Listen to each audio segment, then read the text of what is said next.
Dubai visit visa பற்றி கூடுதலான தகவலோட தாங்க வந்திருக்கிறேன்.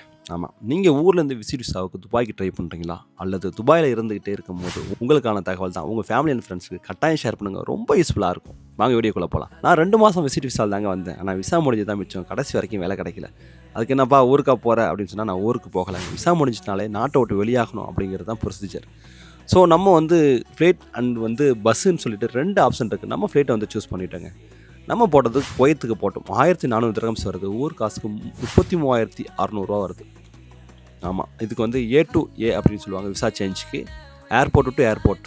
குவைத்துக்கு போனதுக்கப்புறம் குவைத்து வந்துருச்சு போய் சுற்றி பார்க்கலான்னு இறங்குனீங்கன்னா பிச்சு போடுவாங்க பிச்சு. ஆமாம், இமிக்ரேஷன்லாம் விட மாட்டாங்க விசா இல்லைன்னு சொல்லிட்டு. அமைதியாக ஃப்ளைட்லேயே உட்காந்துன்னா சில பேருக்கு தெரிய மாட்டேது, தெரிஞ்சுங்க.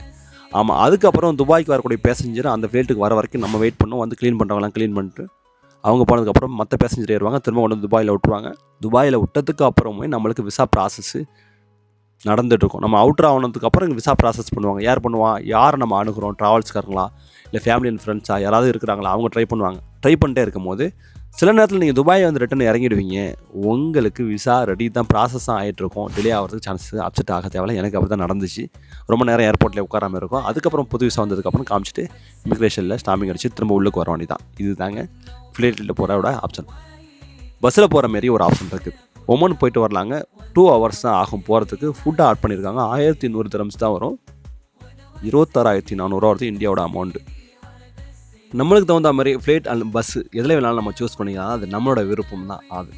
ஆமாம், அதுக்கப்புறம் இது யார்கிட்ட பண்ணலாம் அப்படின்னு சொல்லிட்டு உங்களுக்கு யாருமே தெரியாது, துபாயில் எனக்கு யாருமே இல்லை, எனக்கு எந்த பழக்கமும் இல்லை அப்படின்னு நீங்கள் நினச்சி கவலைப்பட்டீங்கன்னு சொன்னால் உங்களுக்கான சூப்பர் அப்டேட் ஒன்று சொல்கிறேன் பார்த்துங்க. அவர் பெஸ்ட் ஃபேர் ட்ராவல் எல்எல்சி அப்படின்னு சொல்லிட்டு அபுஹைல் மெட்ரோ ஸ்டேஷனுக்கு நேர்பையில் தாங்க லொக்கேட் ஆகிருக்குது. அவங்களோட கான்டாக்ட் நம்பர் கீழே கொடுக்குறேன். நீங்கள் வேணா ஃபோன் பண்ணி பேசி கூடுதலான தகவலையும் தெரிஞ்சுக்கலாம். நான் இவங்கள்ட்ட தான் நான் அப்ளை பண்ணியிருந்தேன் துபாய் டு குவைத் போகிறதுக்கு.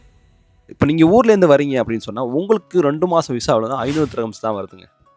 அப்போ இந்தியாவிலேருந்து நீங்கள் வரீங்க, உங்களுக்கு எவ்வளோ செலவாகும் அப்படின்னு சொல்லிட்டு உங்களுக்கு தெரியலன்னு சொன்னால் தெரிஞ்சுங்க. விசாவோட ஃபிக்ஸட் தாங்க 12,000 வரும்.